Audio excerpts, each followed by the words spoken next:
আজকে দুপুরে কি রান্না করব সেটা আপনাদের সাথে শেয়ার করব। এই তো আমি ভাত বসাই দিছি। আজকে বাসায় আমার শ্বশুর শাশুড়ি আসবে, তো তাদের জন্যে, আমরা তো রোজা, এদের দুপুরের খাবার বড় রুই মাছ, সবজি আলু বেগুন দিয়ে রান্না করব। আর রান্না করব গরুর বট। এই তো আমার ভাত রান্না শেষ। এখন এখানে বট বসাই দিব।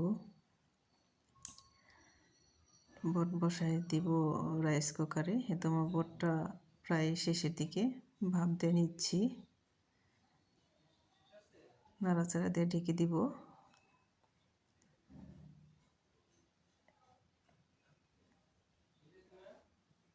এই যে আমার বট রান্না হয়ে গেছে।